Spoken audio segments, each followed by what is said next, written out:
souls of those who seek for when the Lord shall soon require.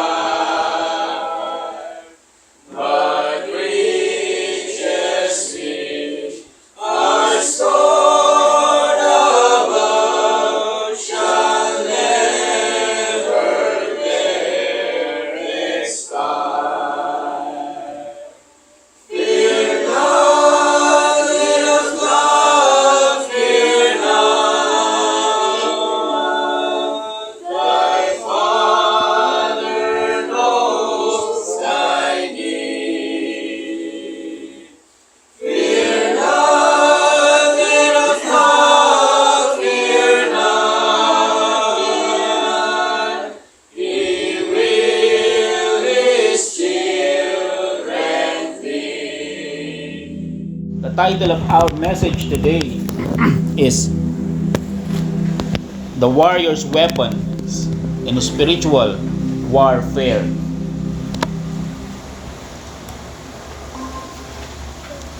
I want you to imagine this, mga kapatid. Imagine a soldier in a battlefield. I want you to imagine that. Merong soldier o may warrior, he is just like a knight or like a Roman soldier in a battlefield, and then merong mga lumilipad na arrows sa iba't ibang paligid, but that arrows are invisible. For example, ikaw yung soldier na yan na nasa gitna ng battle. Pinapana ka, but yung pana o yung arrow is invisible. Yung pana na yon, some is about fear, some is about temptation, some of it are like doubts. Yung shield ng Panginoon, yung helmet of salvation, His sword is the prayer. Every word of God na meron tayo, that is a direct blow against darkness, against spiritual darkness. Last night, nag-iisip ako, tumingin ako, ni-research ko sa Google yung itsura ng demons, itsura ng devil. Sinearch ko rin sa Bible kung meron ba talagang horns o tails. Wala akong makita. Nakakatakot ba talaga sila? Kakatakot ba talaga sila? O nasa imagination lang natin sila? Because the pictures looks like they have a sharp teeth, horns, teeth na pwede tayong kagatin, nasaktan. Horns na matulis na pwede tayong saktan. But for me, my personal opinion is, hindi sila nakakatakot. They're not. But the spiritual warfare, unseen, hindi nakikita, pero totoo. Actually, ngayon, kahit nakaupo kayo ngayon, meron kayong naiisip na ibang bagay. Kahit nakikinig tayo sa Panginoon, nakikinig tayo sa mensahe ng Panginoon ngayon, we are still in the battle kung paano kayo i-distract ng devil at hindi nyo maintindihan yung sinasabi. Spiritual warfare is ongoing. Invisible battle in the spiritual realm between the forces of God and the forces of Satan. Pansinin nyo to. Nagsimula ito sa Garden of Eden pa lang. Diyos Ama mismo ang nagsabi niya. Now, ano ba yung mga reality ng warfare kung saan nandun tayo? Ephesians chapter 6 verses 12. For we wrestle not against flesh and blood. Nakikipaglaban tayo, nakikipagtuos tayo, hindi physically, but against principalities, against powers, against the ruler of the darkness of this world, against spiritual wickedness in high places. principalities, powers, rulers of darkness of this world, spiritual wickedness in high places. 4. And they are all spiritual. It is fought not with guns. Hindi tayo nakikipaglaban gamit ang swords talaga na physically, ng baril, but with spiritual weapons. Bawat mananampalataya ay warrior, ay soldier. Kahapon, tinanong ko si Brother Joel o si Pastor Joel kung kailan nagsimula makipaglaban o makipagdigma ang mga Israelita. Kailan ba sila nakipagdigma? After nilang makalaya sa Egypt. Doon tinest ang patience, obedience nila, tiwala nila sa Panginoon doon sa wilderness. And right after that, ang nakipaglaban si Joshua, kalaban niya ay mga giants. Bago nga pala yun, bago makipaglaban si Joshua, meron munang 2 spies na pinapunta. Tinignan yung mga Amalekites, nakita nila mga giants yun. So, kailan nagsimula? After God redeemed us, after God mold us, trained us, check our patience, after God trained and observed yung obedience natin, tsaka tayo lalaban sa battle.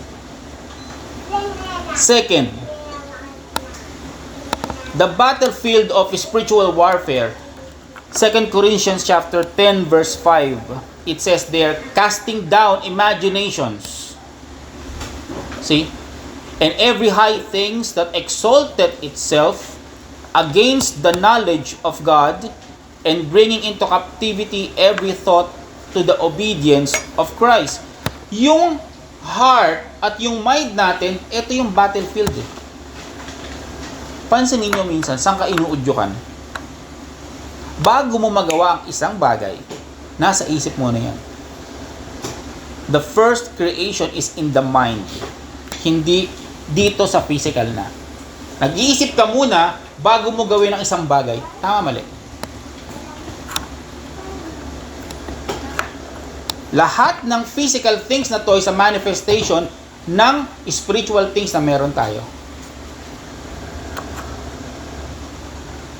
The battlefields are 2. Heart and mind.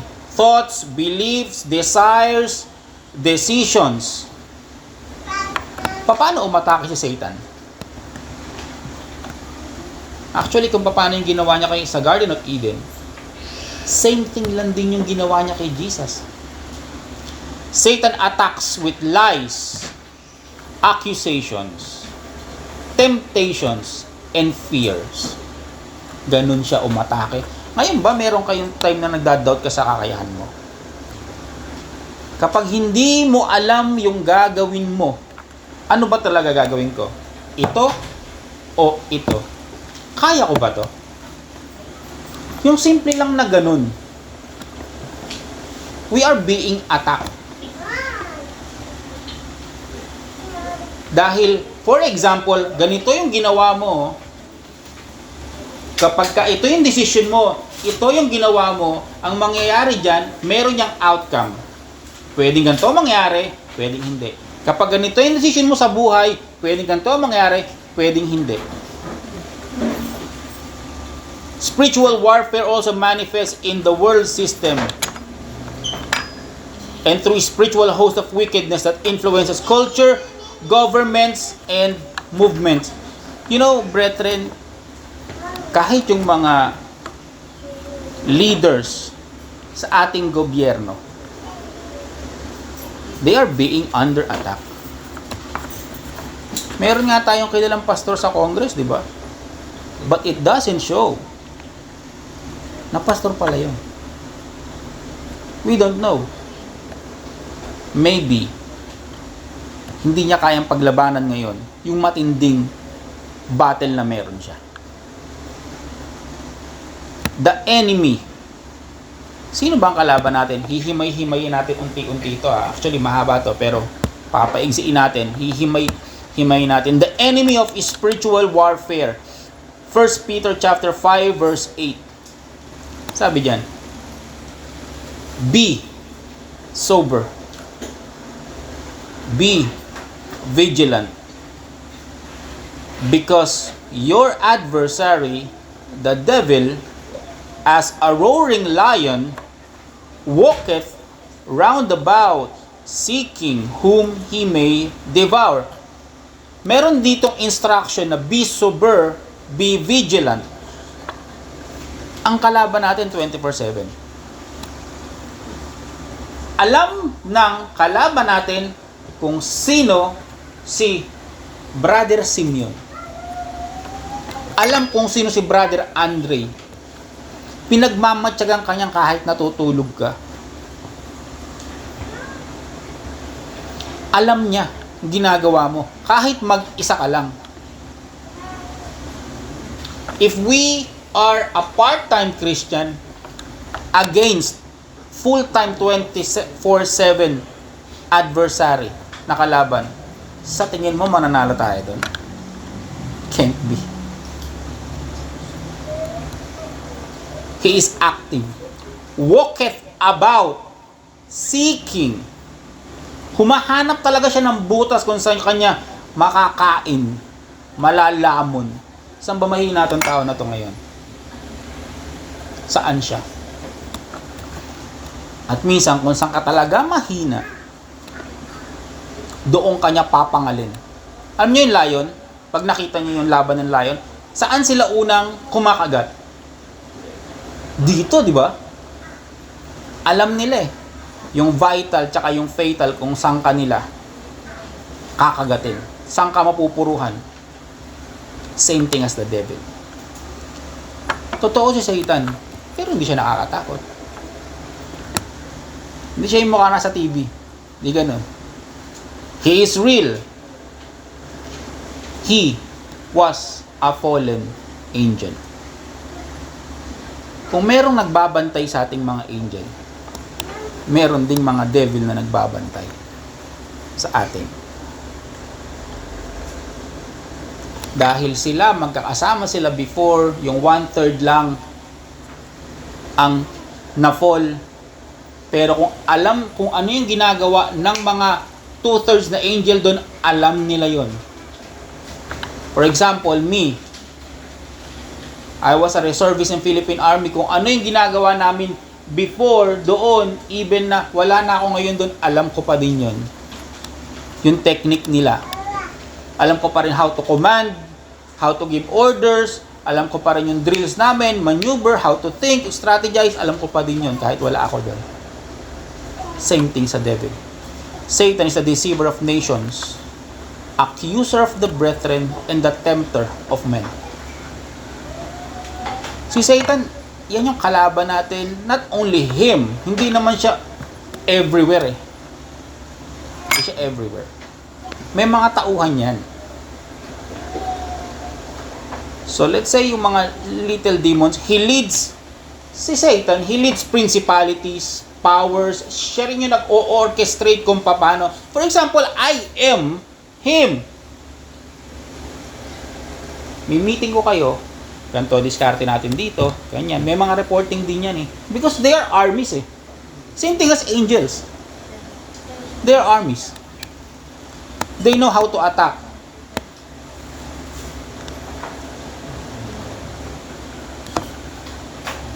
Now, for the weapons of spiritual warfare, 2 Corinthians chapter 10, verse 4. Magkakaroon tayo ng clue kung ano to. 2 Corinthians chapter 10 verse 4, for the weapons of our warfare are not carnal. So pag hindi siya carnal, ano siya? Spiritual siya. Kasi hindi siya carnal. But mighty through God to pulling down the strongholds. Ito yung spiritual ang ating ang ating kagamitan to pull down the strongholds.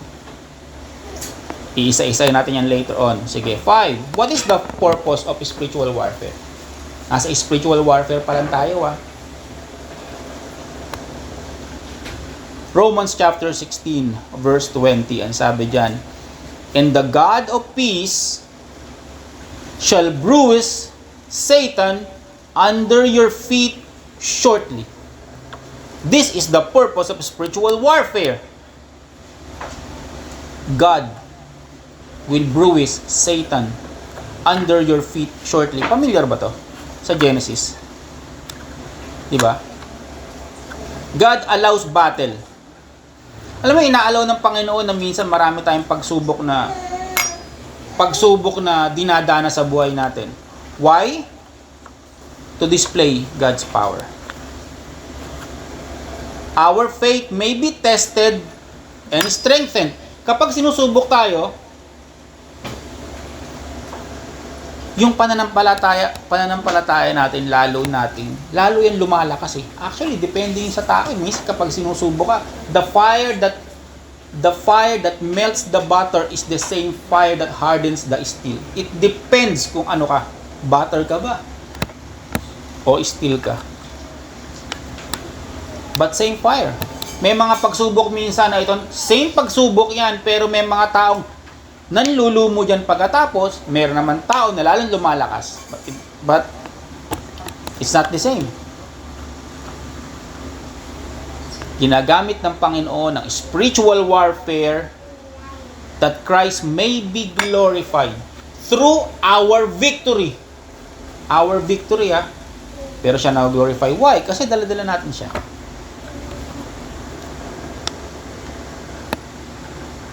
6. The victory in spiritual warfare. Romans chapter 8 verse 37.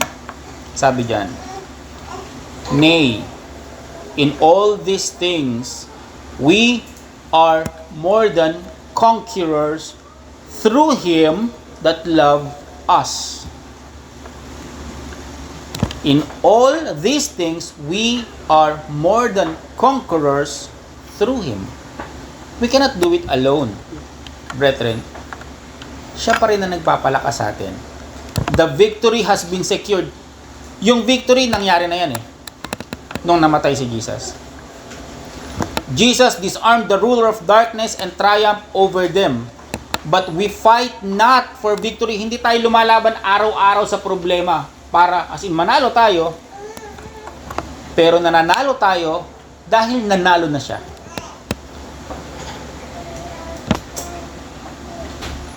So ito, ang spiritual warfare. Alam na natin kung ano ang nangyayari, sino kalaban. Alam na natin ang purpose ng spiritual warfare. Alam na natin kung ano ang battlefield niyan, puso at isip. Now, pupunta tayo. Paano ba makipaglaban? How Satan wages war against the children of God? Paano ka ba atakihin o gerahin ni Satan? Iba-iba tayo kung paano tayo atakihin. But one thing for sure, kung saan ka mahina at that time. Every born-again child of God enters into spiritual warfare the moment they are regenerated. Nanood niyo ba kayo ng Matrix? Before napanood ko lang na may nagsabi na Matrix is like parang si Christ din. At ako, my take is Matrix is like just us. That the time that na-regenerate tayo, we enter into a war. Pero hindi pa natin alam na nandun na pala tayo. Hindi mo alam, like Neo, hindi niya alam na kaharap niya na pala kalaban niya. At hindi niya rin alam kung paano yung gagawin niya sa kalaban niya. Tumakbo siya. See? Same thing tayo din, di ba? Kapag mga bagong Kristiyano tayo, bago tayo nakakilala, kapag nagkaroon tayo ng problema, hindi natin alam kung paano siya i-deal. Same thing.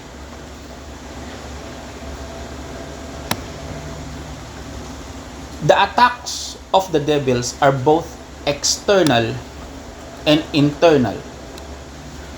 Later on, titignan natin yung paano siya umatake. Ang pag-atake ng kalaban, galing yan sa labas at galing yan sa loob. And the Word of God reveals His method. Ano ba yung una niyang method? Paano tayo atakein ni Satan? I want you to listen mga kapatid kasi gusto ko after this, hindi lang natin narinig, lumabas dito. I want you to practice this. First, attack. Diskarte ni Satan is through deception. Twisting God's truth. John chapter 8, verse 44, it says, He was a murderer from the beginning, for he is a liar and the father of it. Sa simula pa lang sa Garden of Eden, nagbigay na siya ng doubt kay Eva. Eve in the garden in Genesis chapter 3 verse 1 to 5, Satan twisted God's word to make his sin look desirable.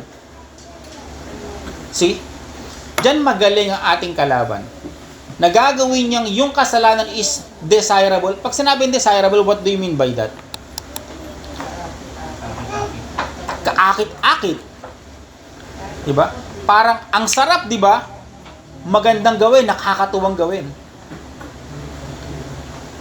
Yan yung unang diskarte ni Satan para tayo ay dalhin doon sa war na yun. Minsan may gagawin tayo. Mukhang okay ito ah. He makes evil appear good. Lies sound like wisdom. Ang ganda ng payo nito. Gawin ko kaya. And the sin seems harmless. Nakakita niyo yung picture na binibigay natin ngayon. Itutwist niya yung salita ng Diyos, iibahin niya, gagawin niya ang kasalanan, parang kaakit-akit, yung evil, it will appear good, lies, parang it will sound like, that's a wisdom. And sin, harmless naman yan. Hindi yan masyado nakakasakit. You see? That is deception. And even the devil can transform into an angel of light in order for us to deceive. Alam mo, hindi ka basta-basta madudugas kung alam mo yung scam, di ba? Hindi ka basta-basta may scam kung sa tingin mo lahat is, kung kaduda-duda siya. Pero may scam ka, may influence ka na kumagat sa scam na yon kasi hindi siya mukhang scam eh. Mukhang legit eh. You get my point?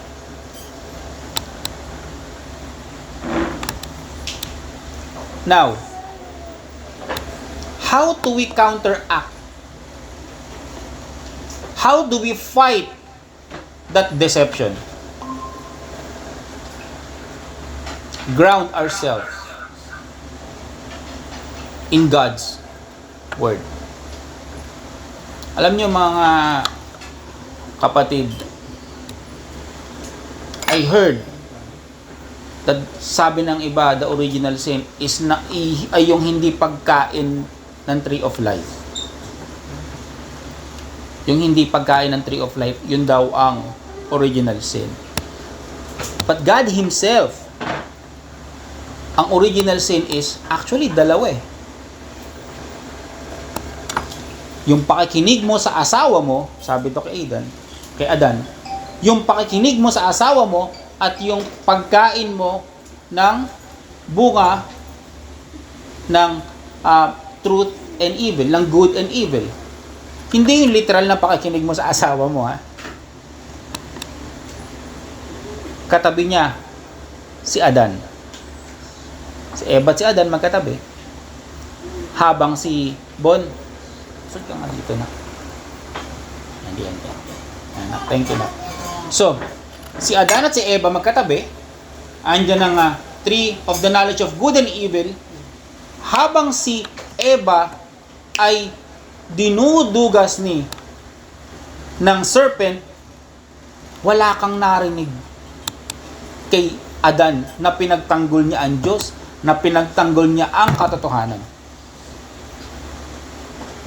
Wala. Although nauna siya doon, alam niya yung tama at mali, pero wala siyang ginawa. He listened to his wife and he ate. You see? When we are grounded in God's word, deception only works where there is ignorance of the truth. Kapag ka hindi mo alam yung gagawin, madali kang maloko. Hindi mo alam yung proseso, pumunta ka sa LTO, hindi mo alam yung proseso paano kumuha ng lisensya, lalapitan ka ng fixers. Tama, mali.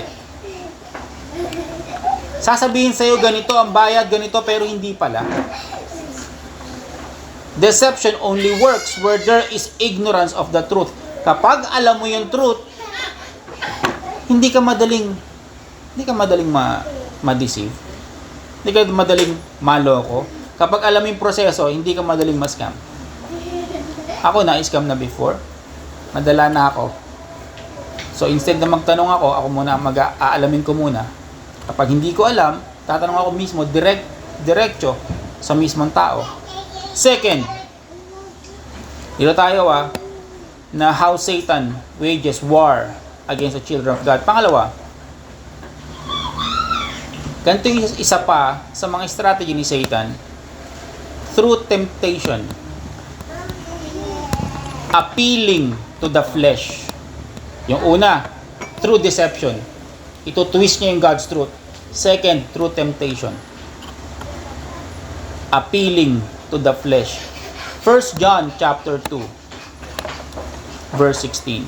Sabi diyan, for all that is in the world, the lust of the flesh and the lust of the eye and the pride of life is not of the Father, but is of the world. So Jesus, nung nasa wilderness siya in Matthew chapter 4 verse 1 to 11, Satan tempted him. Diba tinukso siya sa kanyang appetite, sa kanyang pride. So sige, gawin mo tong tinapay na to, nagawin mong bato. Eto, yung lahat ng kingdom ibibigay ko sa iyo kapag ka nag-worship ka sa akin. Yet Jesus resisted with the word. Dito pa lang makikita na natin how we will resist.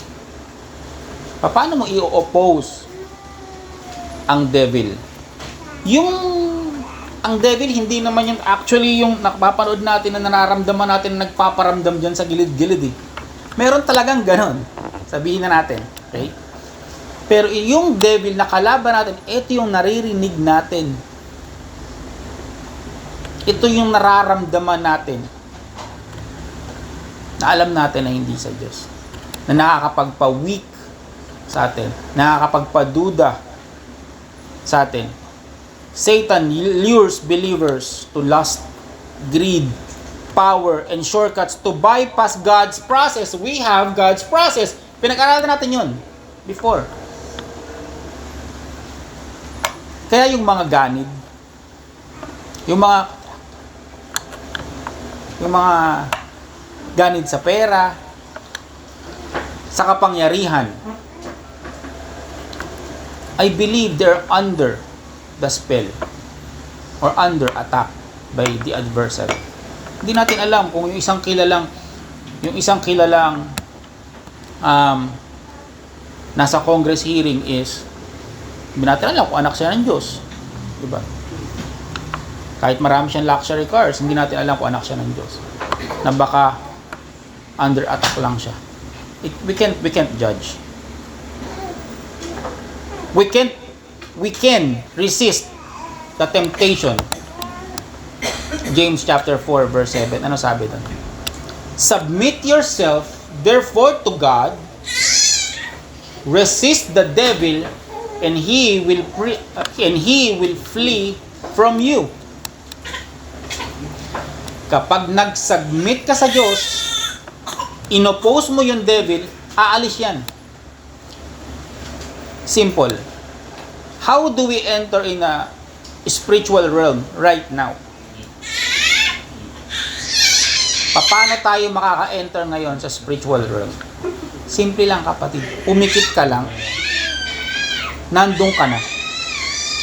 Nandun ka na. Na kung saan wala kang nakikita, nakapikit ka lang, mararamdaman mo lang yung hangin, mararamdaman mo lang yung presensya ng Diyos. Mararamdaman mo rin kung ano yung bulong na meron sa'yo, kung ano yung sinasabi mo, kung ano yung sinasabi ng nasa tenga mo. When you close your eyes, you enter in a spiritual realm. When we submit ourselves to God, pagka sinabing submit, we are under Him. Nagpapasakop tayo, nag-humble tayo sa Panginoon, and we oppose the devil. We can rebuke him anytime. Minsan pa nag-uusap kami ng wife ko, sabi ko sa kanya, alam mo, hindi mo tatakot sa demonyo eh. Sabi sa akin, ang yabang mo. Totoo naman eh. Kasi mas malaki yung Diyos ko eh. Kesa sa kanila. If God be for us, who can be against us? Wala. Marami tayong problema, okay yon, normal yon.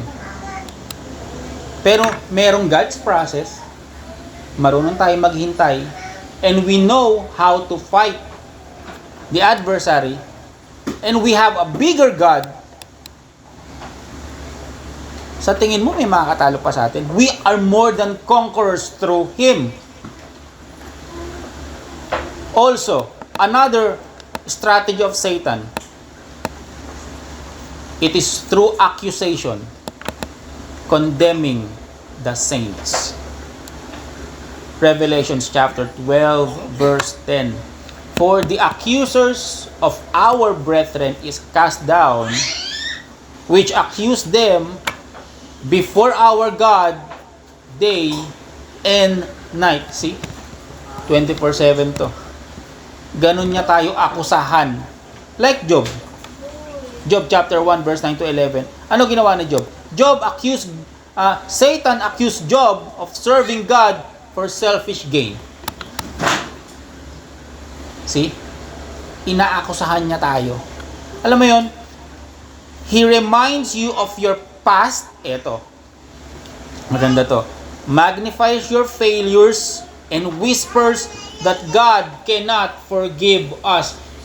May mga time na tayo, kapag tayo ganito may mga minsan, may pamilya na tayo, minsan mag-boyfriend. Kapag tayo nagkakaroon tayo ng problema, minsan, nauungkat pa natin yung nakaraan. Tama, mali. Minsan kahit sa kaibigan natin, nauungkat pa natin yung nakaraan. We are rubbing salt on their wounds. Minsan, imbes na makita natin yung kabutihan ng tao, nakafocus tayo dun sa mali niya, sa failures niya.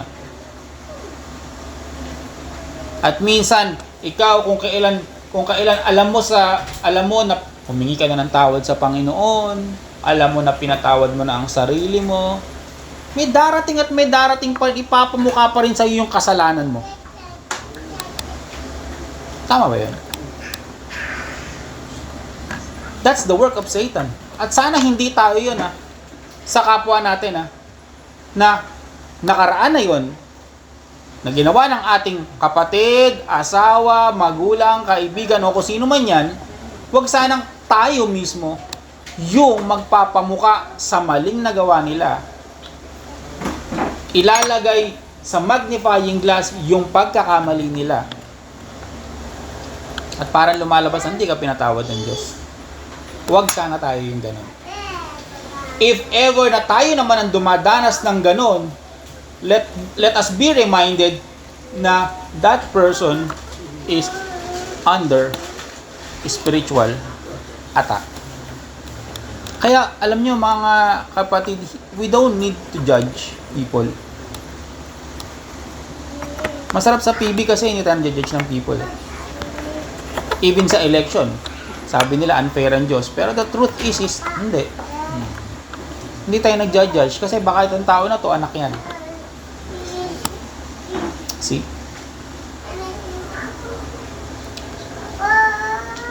I want you to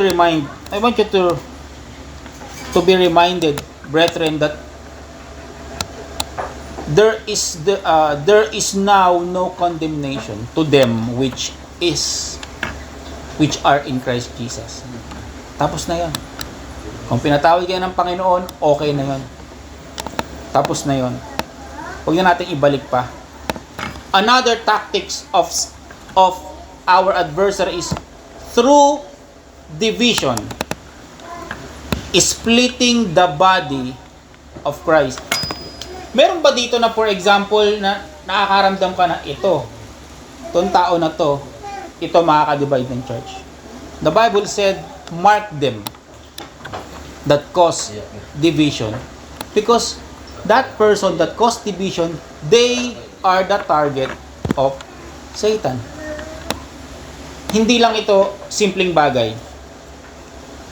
Matthew chapter 12 verse 25, ang sabi diyan, every kingdom divided against itself is brought to desolation.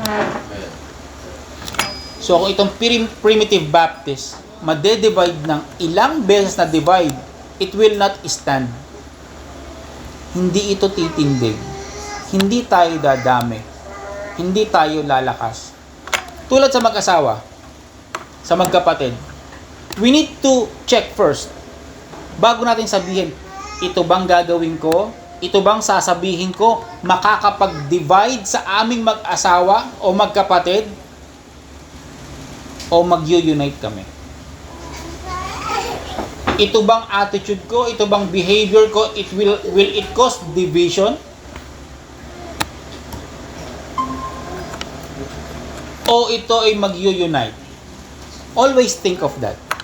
Because if our actions, if our reactions, actions, decisions makakapag-divide, remember, hindi yan galing sa Diyos.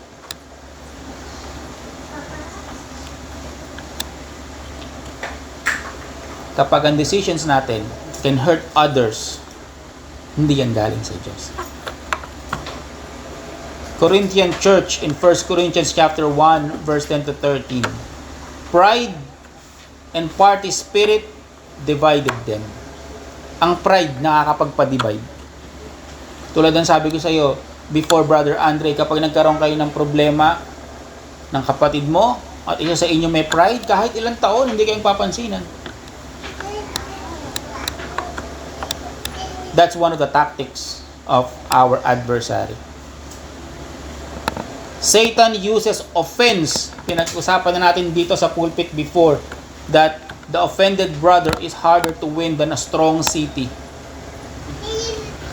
Si Satan, gusto niyan mang-offend tayo. Gusto niyan magmarites tayo, magchismis tayo kahit hindi totoo.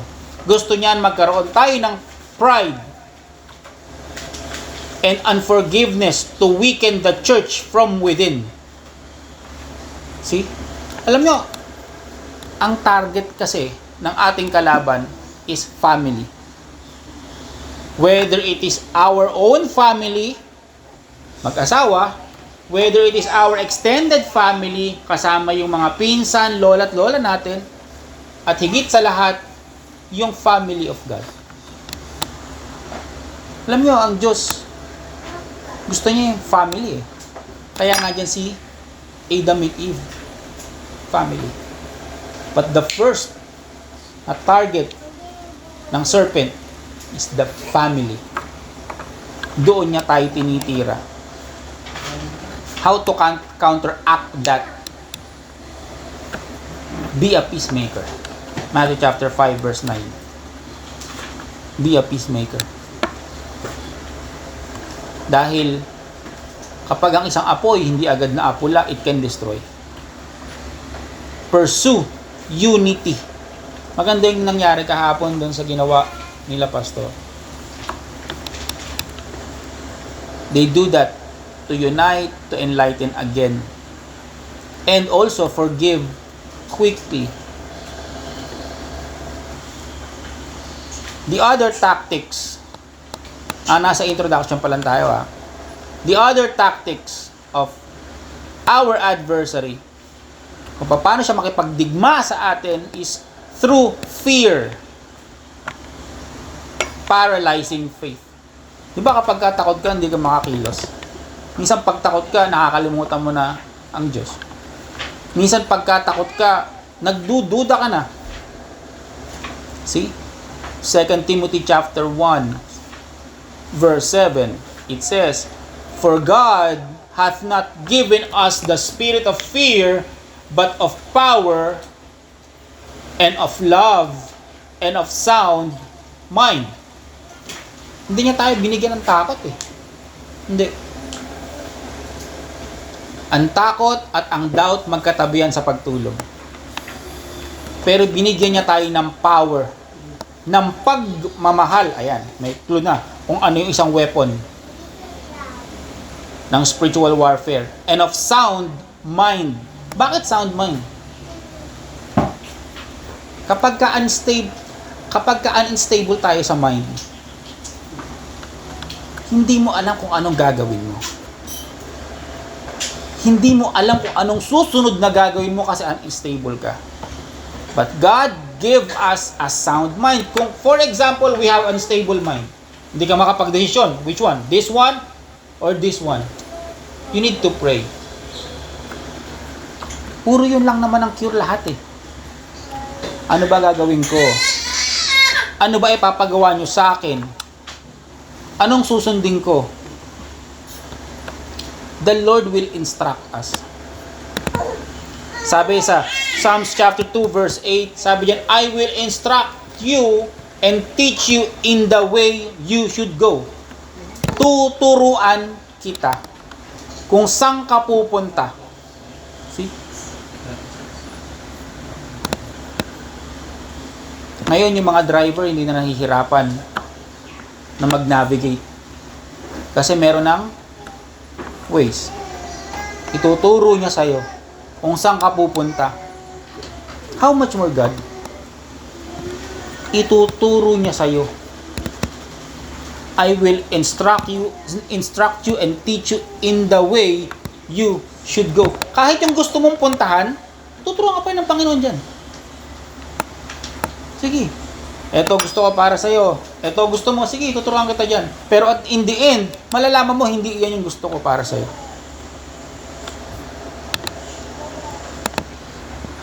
The 10 spies, Numbers chapter 13, verse 31 to 33, and sabi niyan, "Their fear infected the nation and delayed their promise." Si Satan, actually, not just Satan itself, the adversary, yung kalaban natin, he uses fear to hold obedience. Yung takot natin minsan, pag takot tayo, hindi ka susunod. Bon, bumili ka nga dito. Takot siya kasi maraming aso. Hindi susunod. Silence your witness. Alam nyo, merong mayor sa Baguio na gustong mag-witness sa Congress, pero pinipigilan nila. Bakit? Bakit pinipigilan ng Congress na yung witness ay magsalita? Kasi natatakot sila na mabunyag yung totoo. And distort your perception of God's power. Iibahin ng ating kalaban yung perception natin sa Diyos.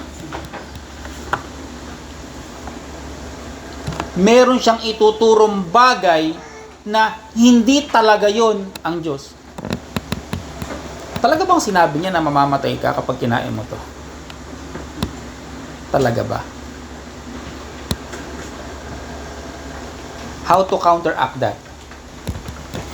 How to counteract that fear? Replace fear with faith. Ang fear at ang faith parehas yan. Ang fear at ang faith parehas. You are expecting from something. Ang faith, is going up, ang fear going down.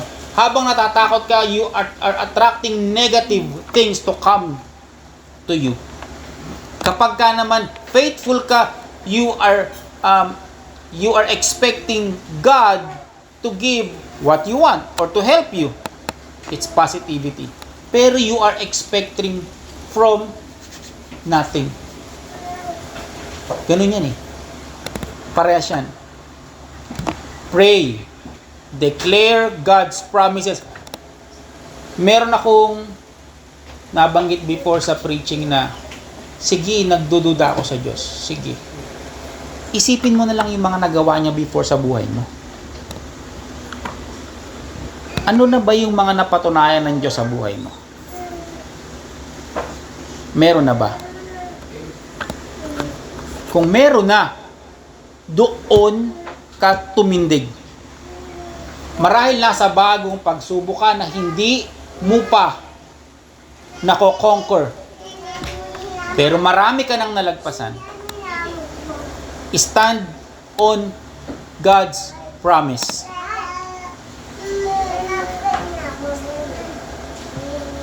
Pang-anim na diskarte o na tactics ni Satan or ng our adversary is weariness. Draining strength. Yung pinapagod ka. Actually, si pastor matindi to eh. Kasi kahit pagod na siya eh, laban pa rin eh. Di ba?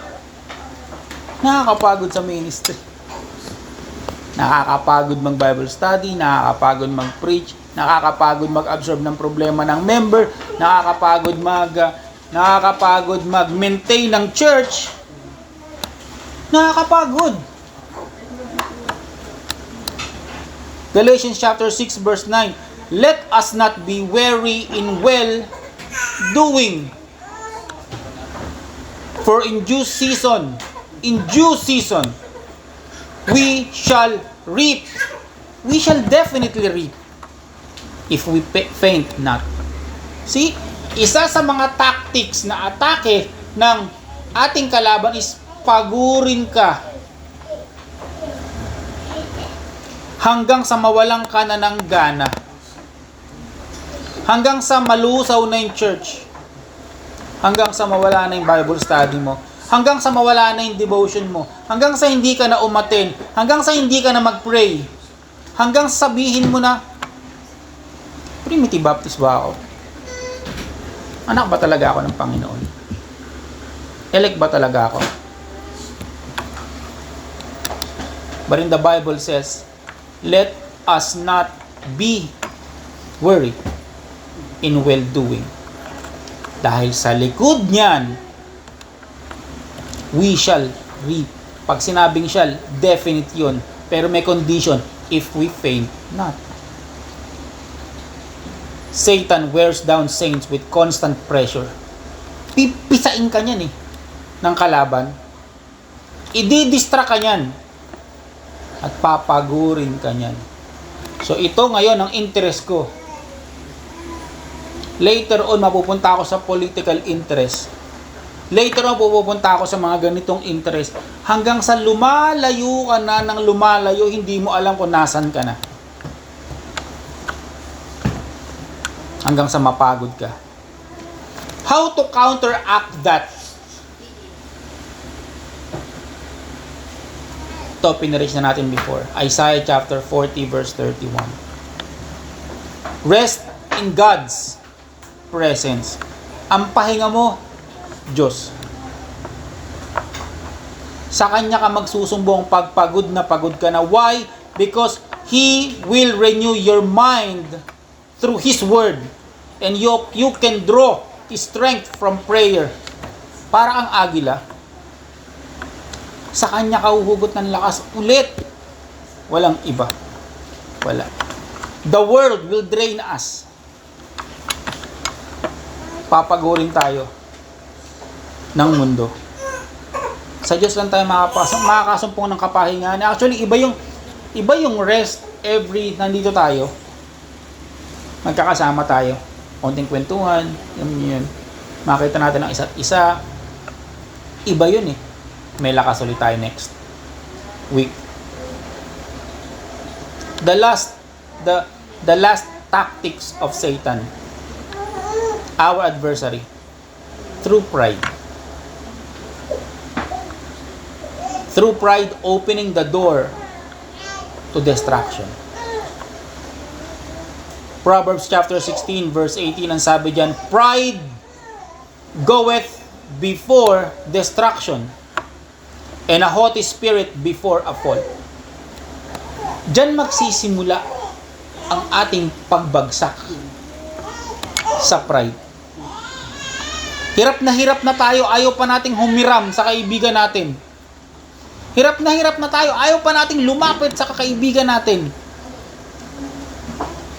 Kasi may pride ako eh. Hindi, eto, kaya ko to. Hindi ako lalapit, hindi ako hihiram, hindi ako hihingi ng tulong. Later on, yung palang idea na kailangan mo lumapit sa kapatid mo, it is God's instruction to you. King Saul, 1 Samuel chapter 15, verse 17 to 23, pride led to disobedience and the loss of his kingdom. Diba kapag may pride ka, ayaw makipagbati, sinusumpong ka ng toyo, ayaw mong kausapin, ayaw mong lumapit. See? Hanggang sa later on, nagkakasira-sira na kayo. Hindi mo alam.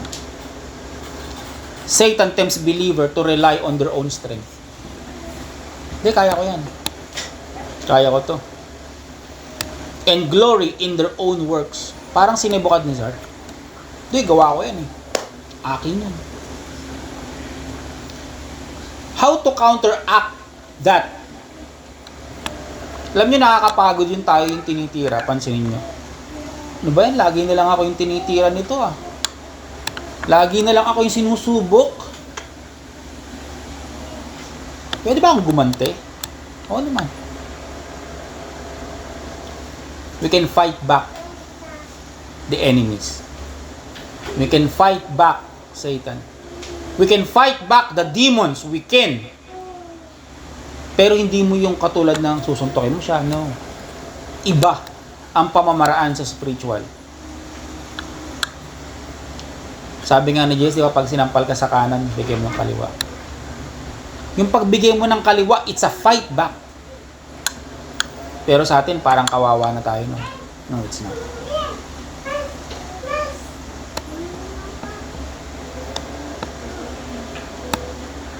Satan's warfare is real, but his tactics are exposed. Simple lang.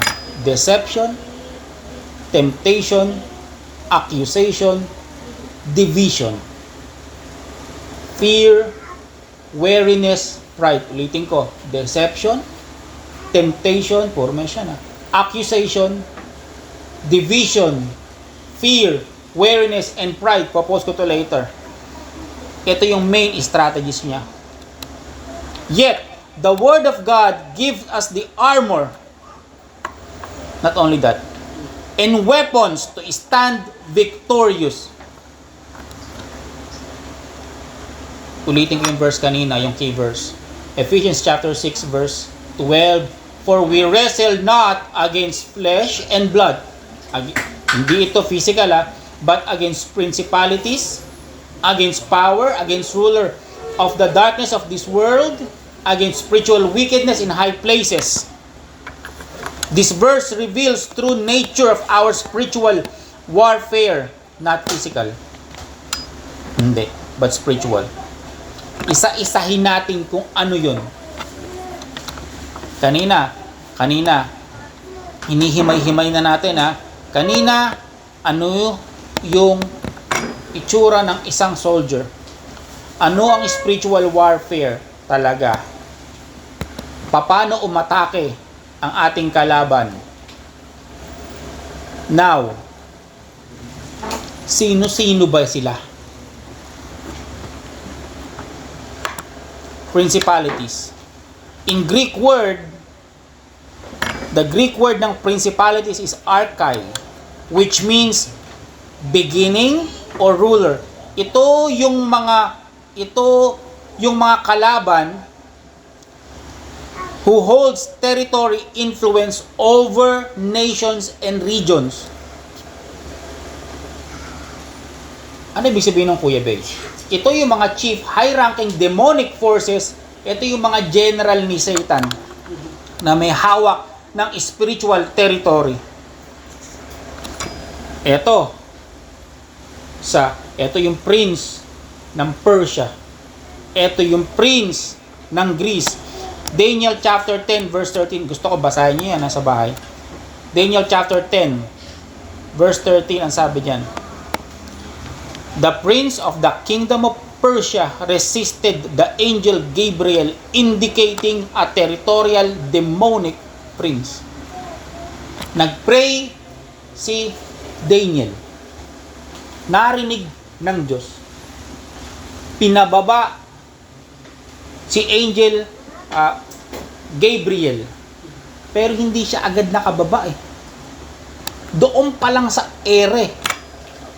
Kung saan, for example, ito, teritoryo to ng may kawayan, sa ere pa lang ng may kawayan. May humarang na sa kanya. Yung prince of the kingdom of Persia. Doon sila nagdigma. Hindi kaya ni Gabriel. Dumating si Michael.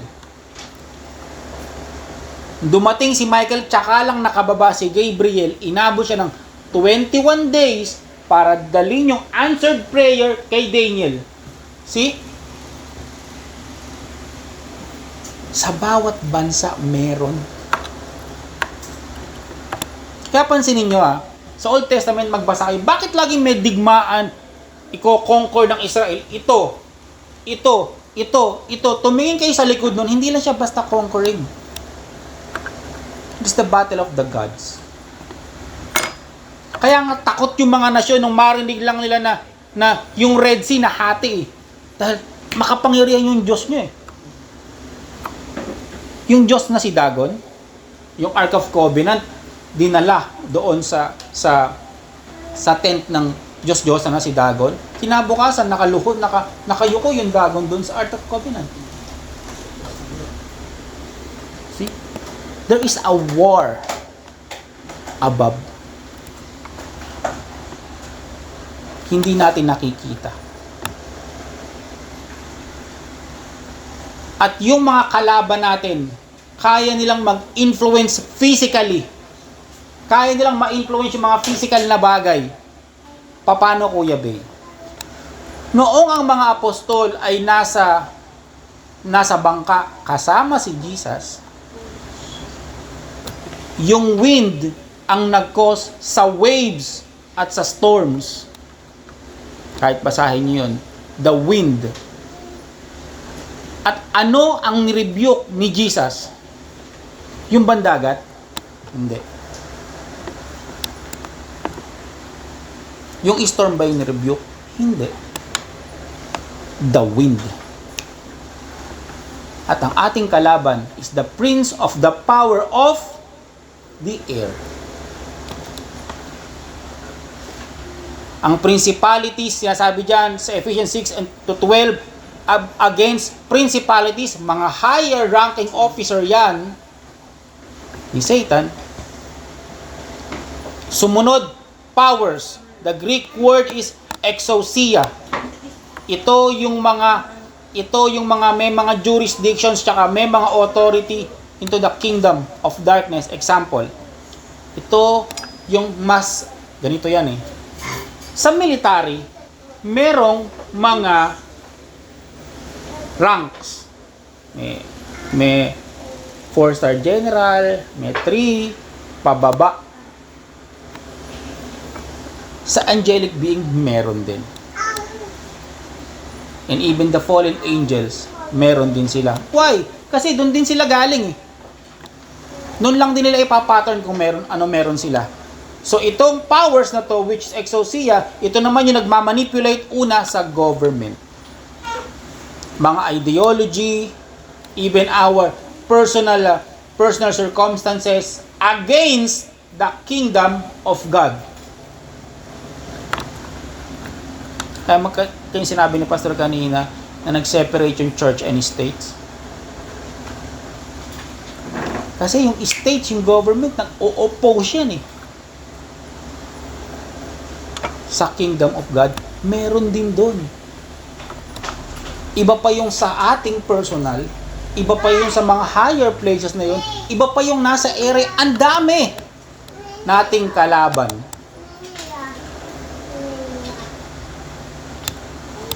Yung pangatlo na sinabi doon sa Ephesians 6:12, the rulers of the darkness of this world.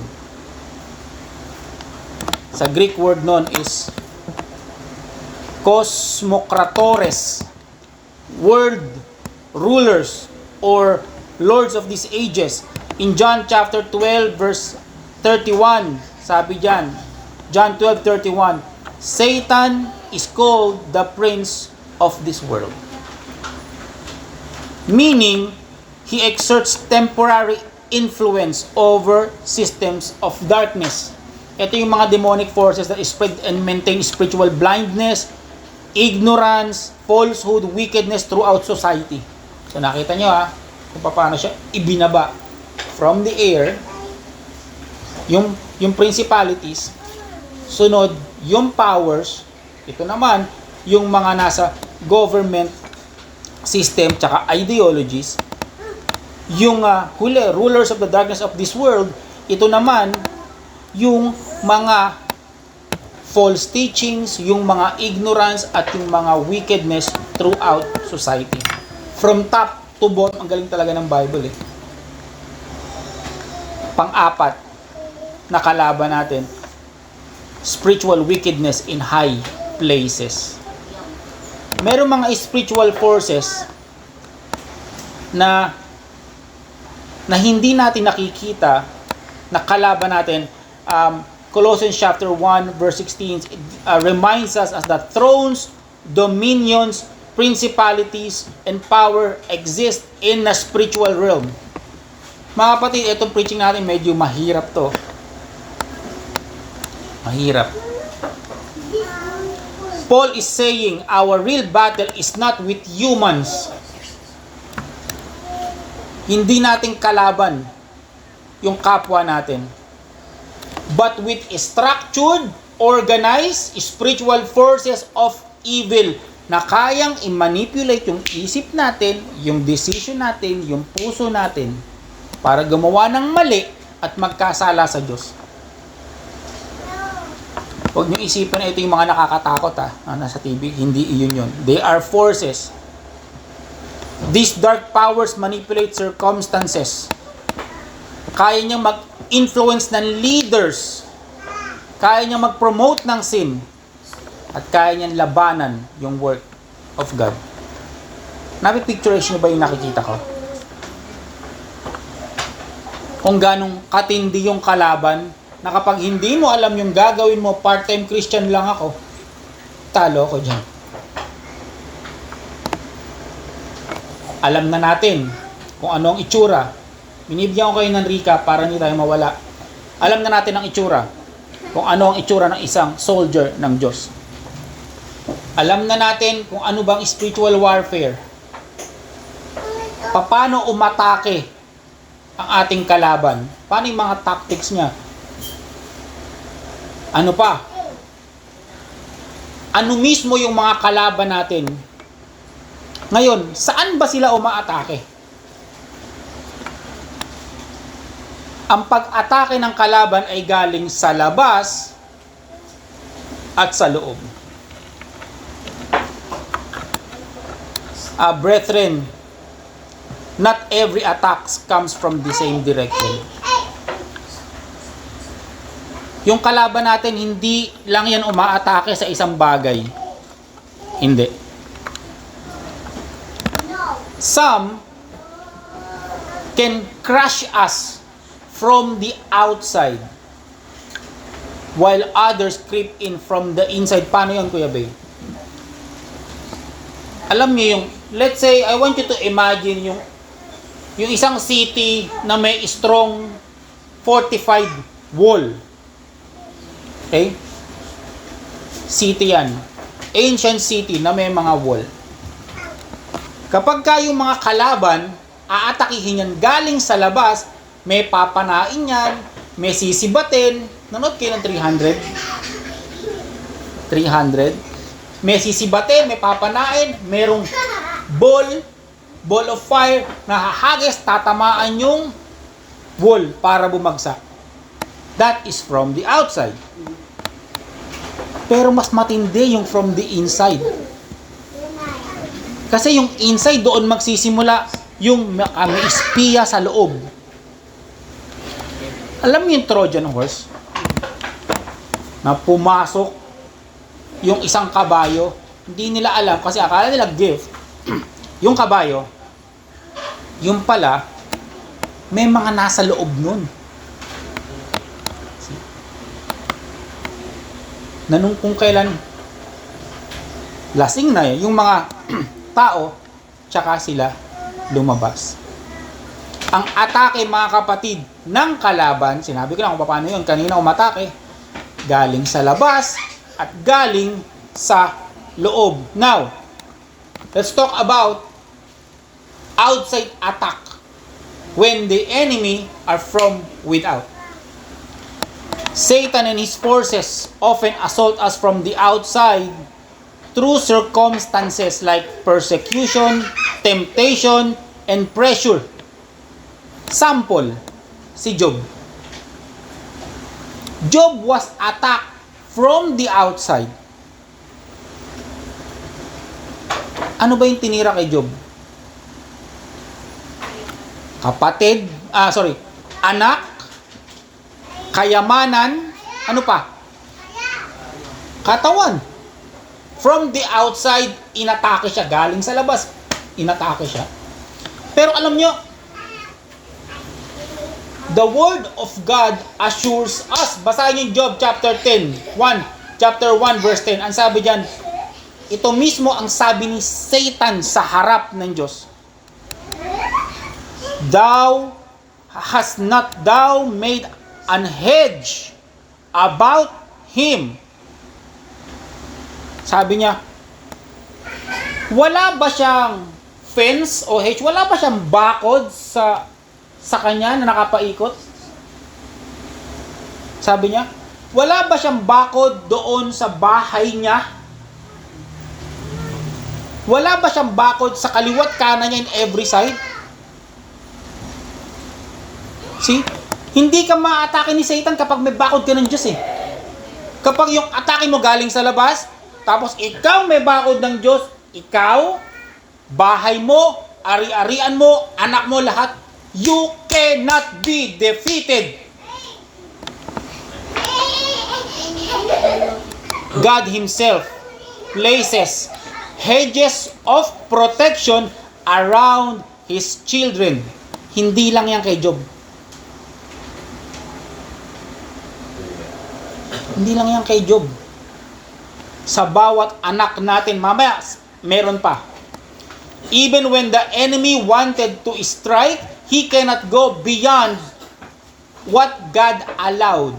Kahit gusto kang tirahin ng kalaban, kapag hindi yan inalaw ng Panginoon, baliwala yan. Dahil meron kang hedge of protection. May bakod ka. Sarap pakinggan, no? I am protected. Outside attack to, outside. Hindi lang yun. And there's more. Hindi lang yun. May bakod tayo, Hindi lang yun. There is angelic presence assigned to guard those who fear the Lord. Hindi ka lang may bakod. May takot ka ba sa Diyos? Meron kang angelic being na nakaguard sa'yo. Psalms chapter 34, verse 7. And the angel of the Lord encampeth round about them that fear Him. Hindi lang yon. And delivereth them. See? Kapag ikaw may bakod ka ng Diyos, kahit anong atake sa'yo, ng kalaban, basta't hindi iyan inalaw ng Panginoon, walang mangyayari dyan. At kung ikaw may takot ka sa Diyos, meron kang angel na nakapalibot sa'yo na handa kang iligtas. Dapat ba tayong matakot sa mga cute guys o dun sa mga demons na nandyan? No? Brethren, you are never unguarded. Hindi ka talaga iiwan ng Diyos na wala kang bantay. The enemy may roar like a lion. Sige, aalulong yan o magro-roll yan na parang leon. But remember, you are surrounded by the Lord's presence. Sarap pakinggan, no? Kapag tayo inaatake ng outside forces, remember that we are a strong city. Okay? This body is a temple of God. It is a building, a temple na inaatake. We have our external defense. Bukod sa sinabi ko, tingnan nyo, may bakod ka na. May angel ka pa. Tapos meron ka pang armor of God. Bawat pana na lumilipad, day and night, bawat araw na lumilipad, araw at gabi, in-equip ka ng Panginoon. See? For example, bahay nila Brother M.A. Laki na ng taas ng what do you call that? Fence? Bakod? Ang dami mo pang security guard. Tapos ikaw mismo naka-armor ka pa. Tingin mo mapapasok ka pa nun? Full equipped ka eh. Ephesians chapter 6 verse 11 ang sabi diyan.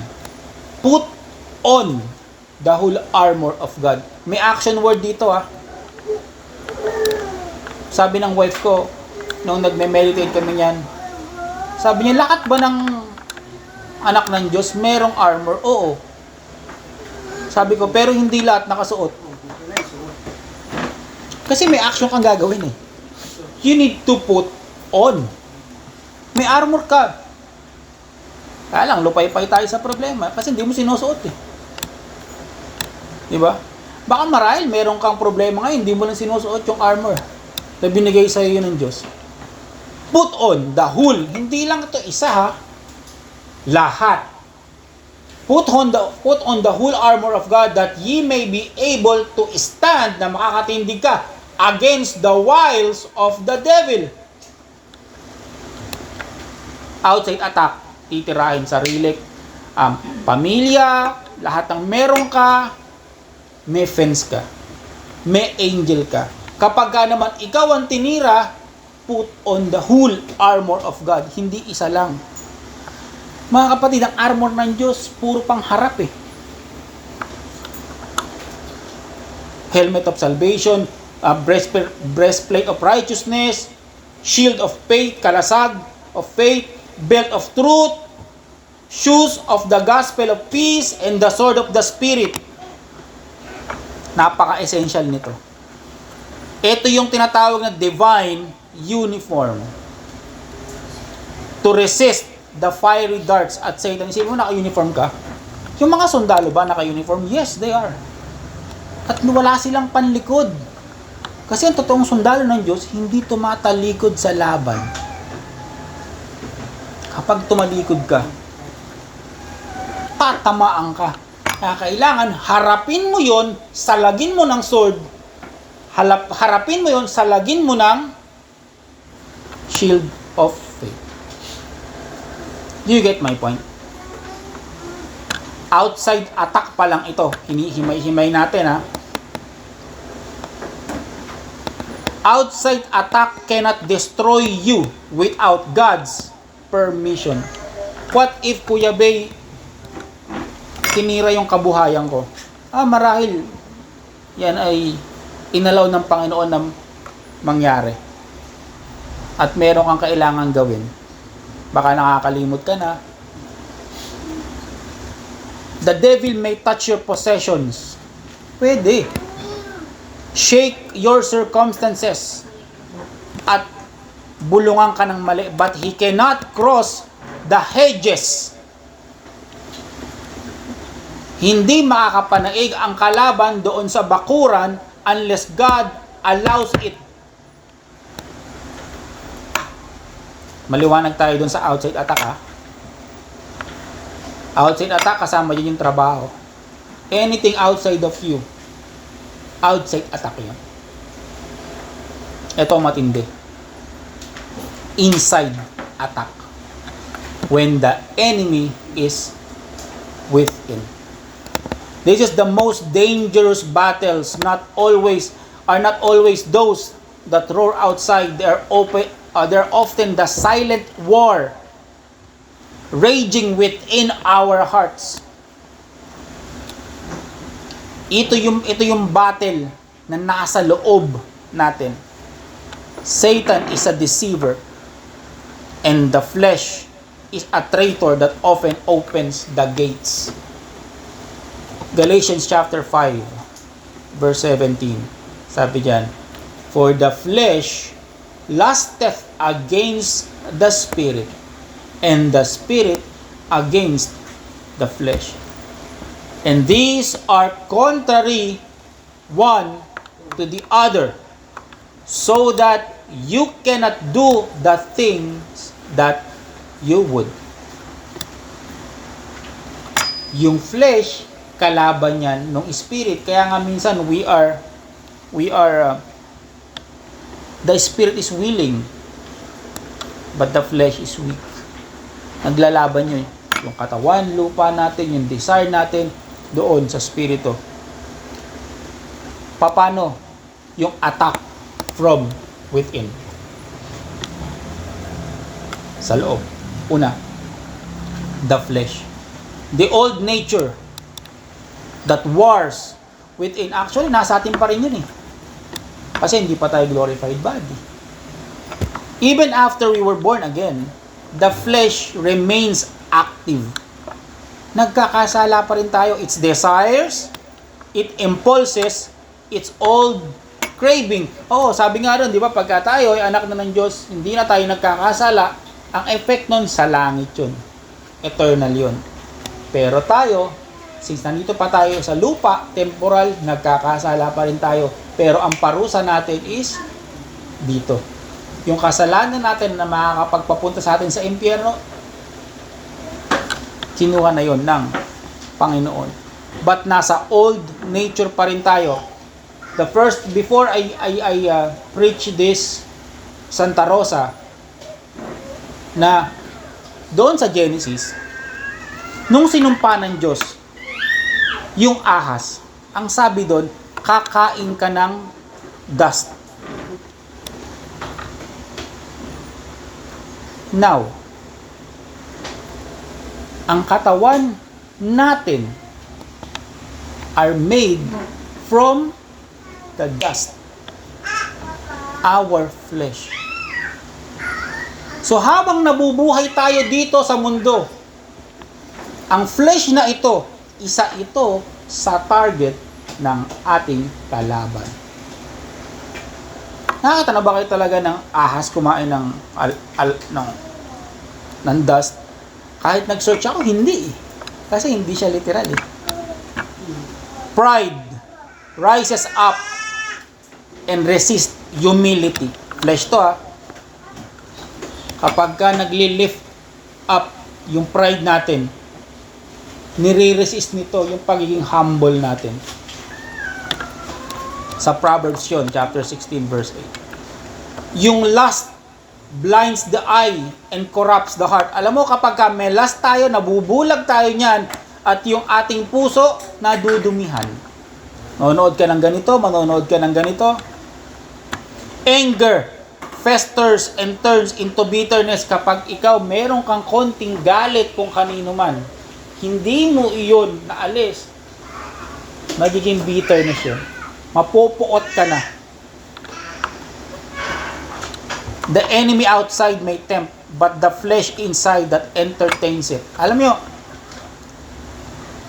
madali ating makita kapag tinitira tayo ng kalaban sa labas. Pero mahirap kapag sa loob. At minsan, alam mo na dinudugas ka na sa loob, ine-entertain mo pa. Minsan, alam mo na mali, may something na sabi sa'yo, mali ito eh. Hindi. Gawin ko pa rin. See? Sabi ni Paul sa Romans chapter 7 verse 23, "But I see another law in my members, warring," maglalaban, digma, "against the law of my mind, and bringing me into captivity to the law of sin, which is in my member." See? Nasa loob niya yun. Na merong kakaiba, na may ibang law na nasa katawan niya.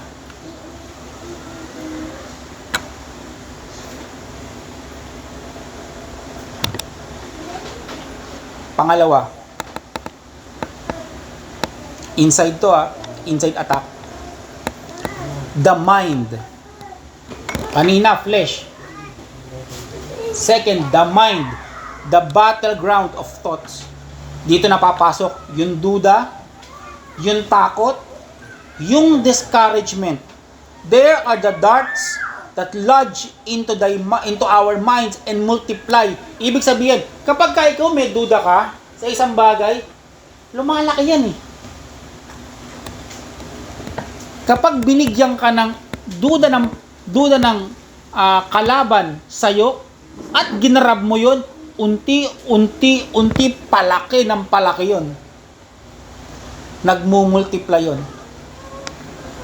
Pansinin nyo, balik kayo lagi sa Genesis kung paano niya ginawa kay Eva. Na talaga ba na mamamatay ka? Sunod-sunod na yun. Nagmultiply na yung doubt. Sa ating mind, binibigyan tayo ng takot na huwag kang mag-serve sa Lord. Huwag kang mag-share ng gospel dyan. Huwag kang mag-put up ng Bible study dyan. Kasi alam ng mga tao dyan na ganito ka eh. Alam ng mga tao dyan, ito buhay mo eh. Oh.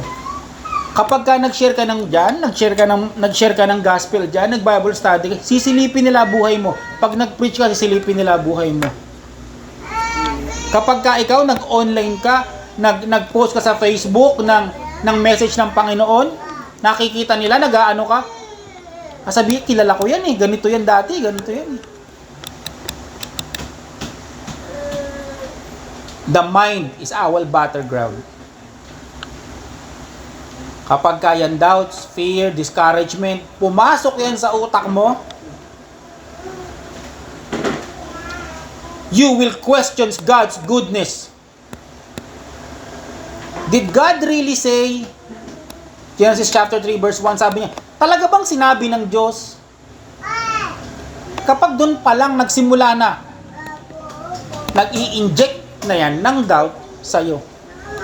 Talaga bang mahal ka ng Diyos? Talaga bang tutuparin ng Diyos yung pangako niya sa'yo? Yung Diyos mo ba talagang Diyos? Totoo ba yung pinaniniwalaan nyo?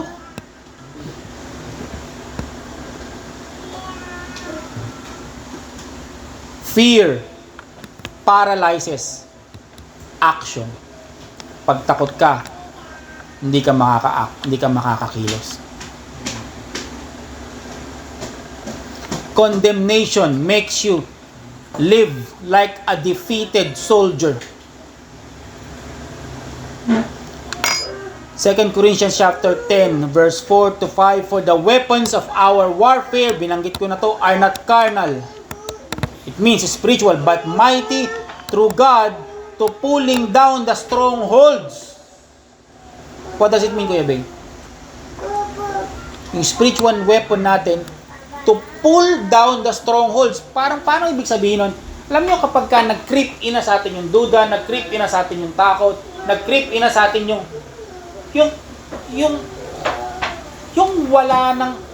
wala nang saysay sa'yo ang Diyos, para yung nagbibuild ng mga poste eh. Unti-unti. Para yung table. The table, kapag mas maraming legs, mas stronger, mas stable. Same thing din kapag ka tayo tinitira sa loob. Mas marami kang fear, mas marami kang takot, mas marami kang duda, mas mahirap ka ng bakbakin yan at ibalik sa Diyos. Doon natin gagamitin yung spiritual weapon na pag-uusapan pa lang natin maya-maya. Pangatlo, so una, pag inside attack, flesh, katawan. Second, isip. Pangatlo, puso. Dito tayo nakakapag-harbor ng bitterness and unforgiveness.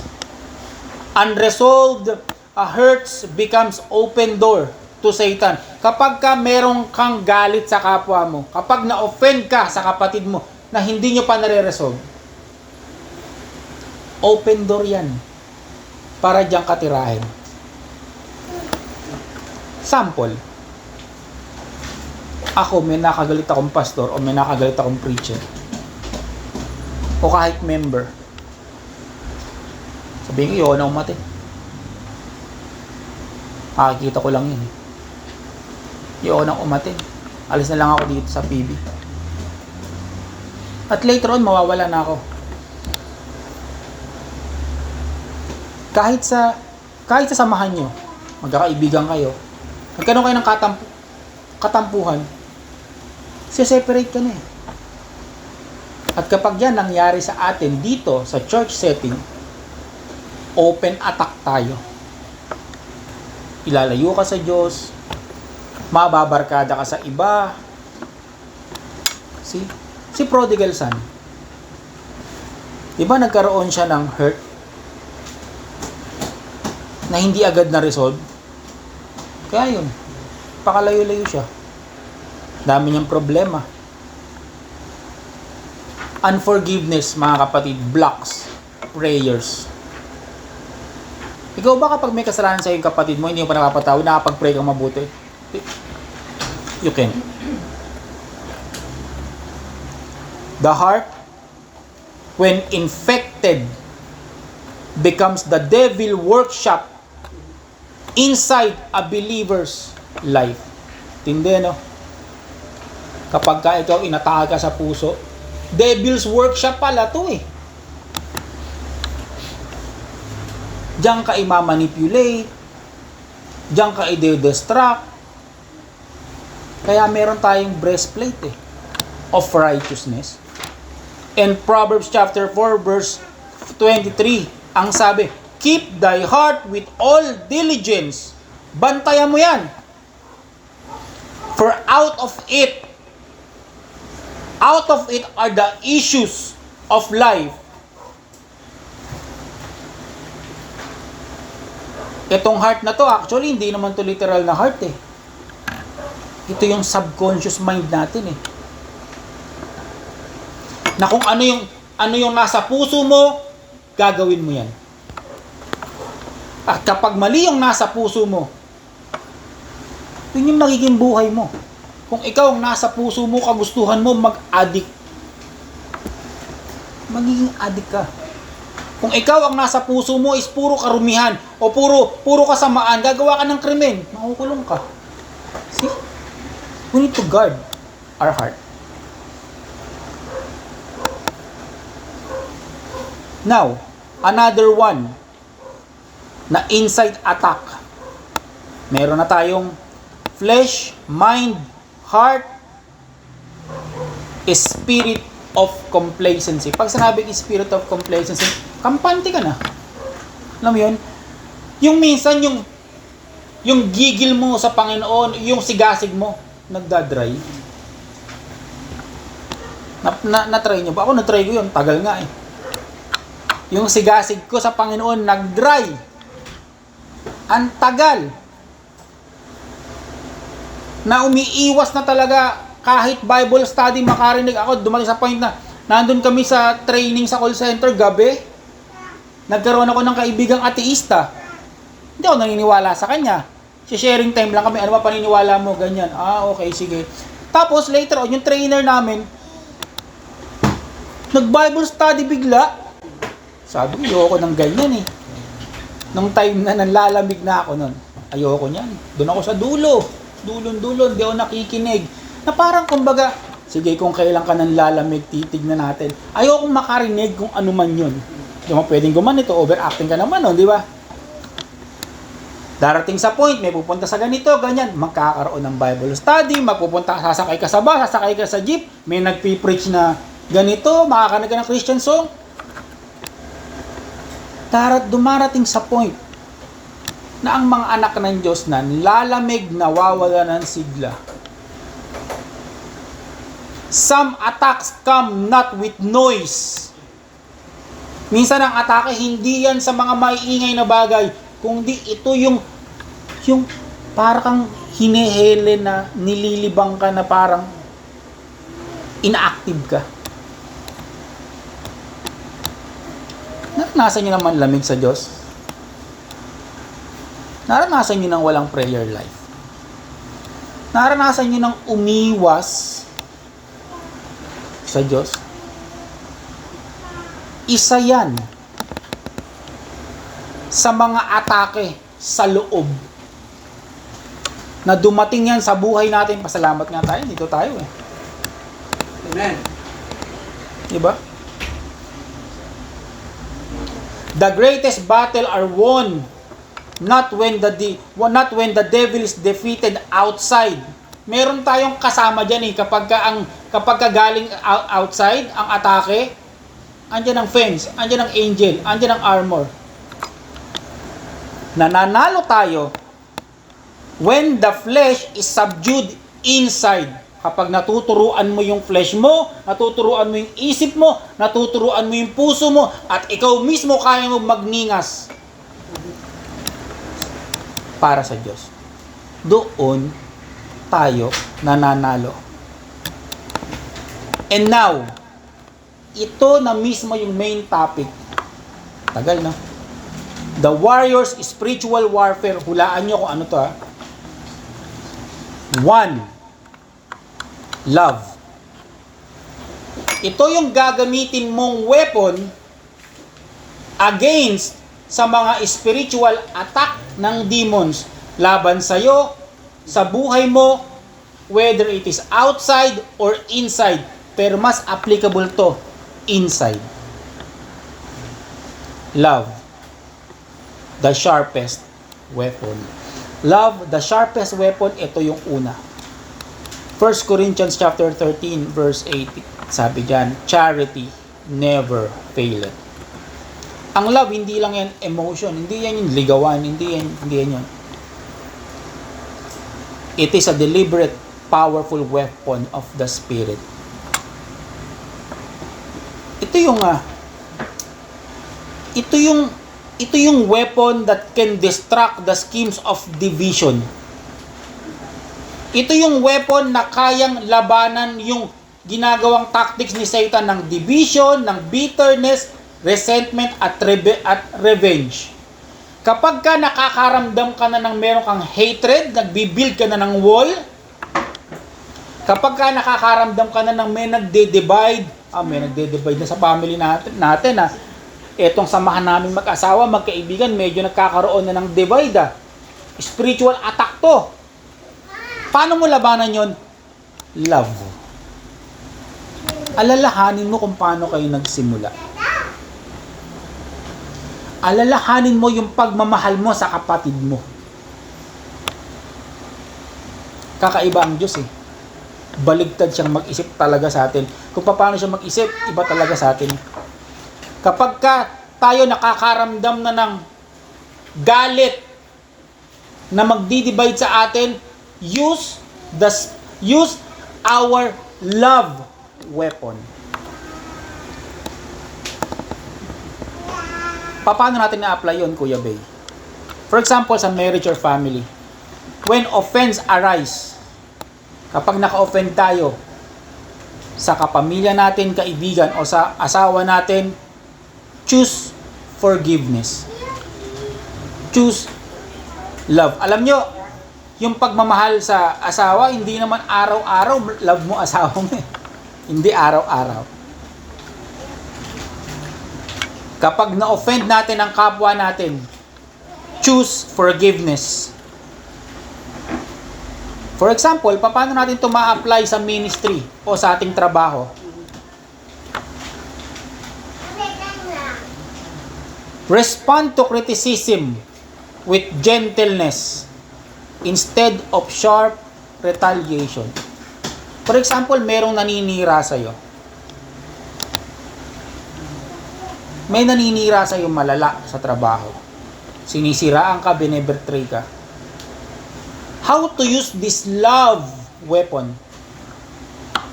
Respond with gentleness. Turing mo pa rin siyang ganun.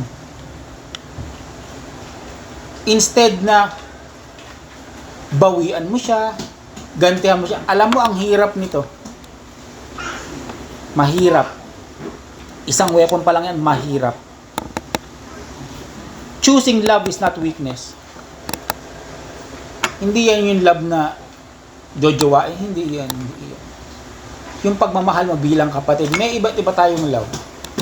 Every time you refuse to retaliate, you break the link in Satan's chain of hatred.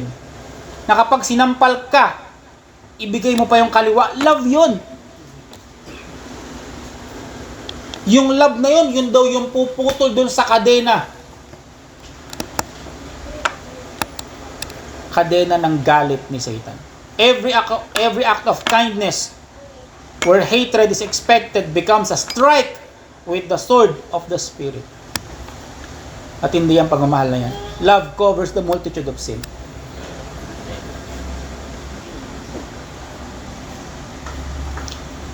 At the cross, love was not a soft whisper. Whisper is a mighty weapon. Alam niyo si Christ, inabsorb niya yung hatred ng mundo eh.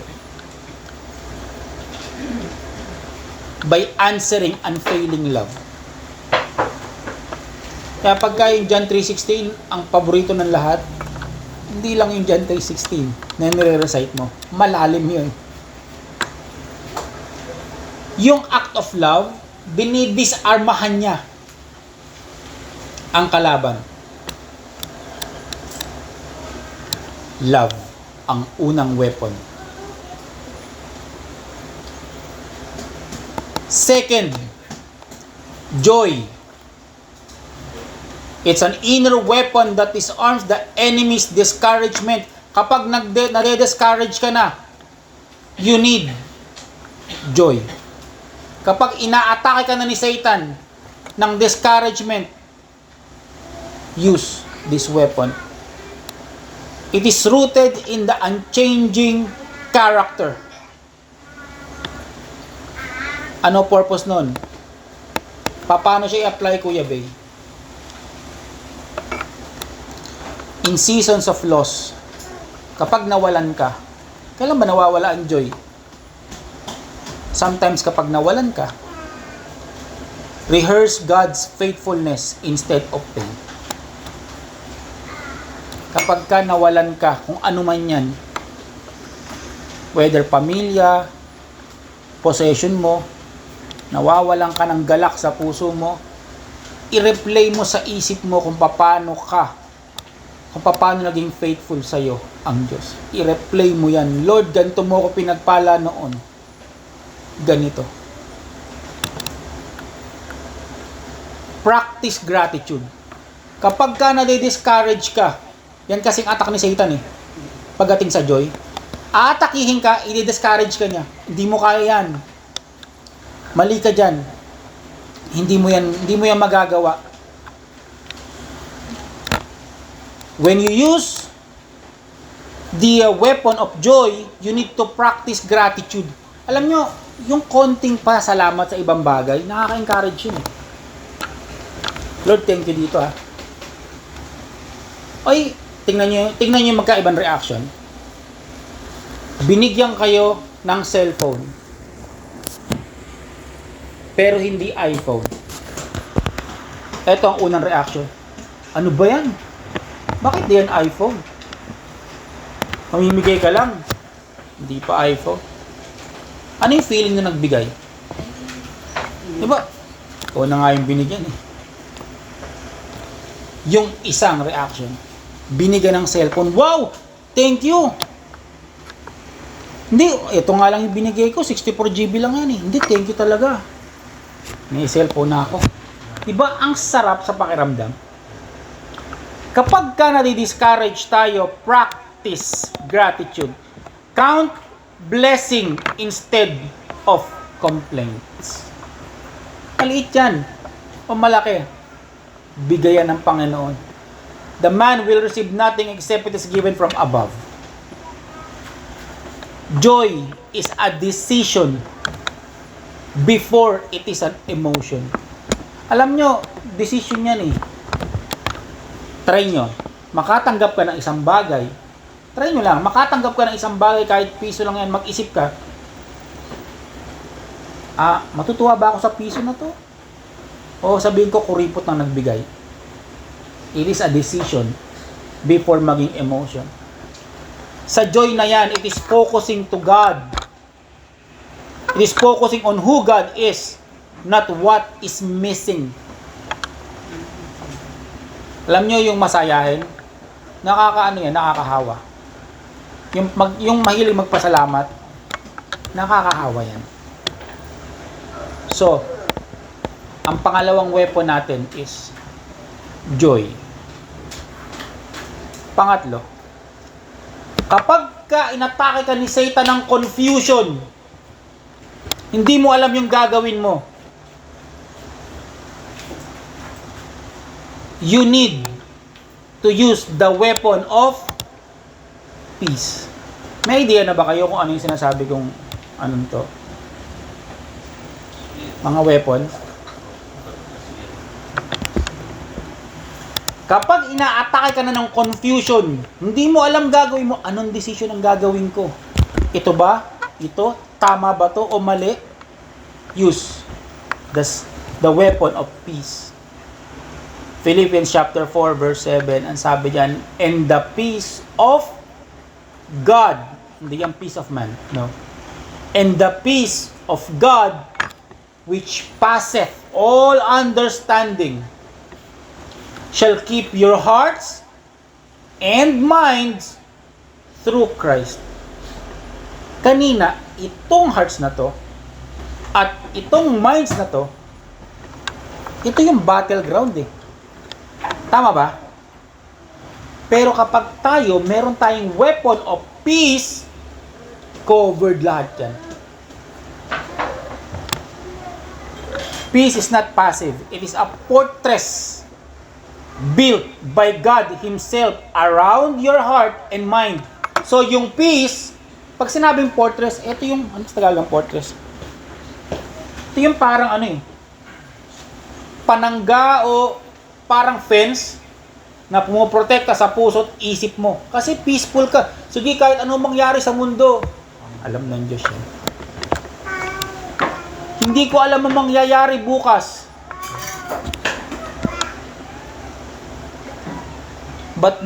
But God knows tomorrow. Peaceful ka.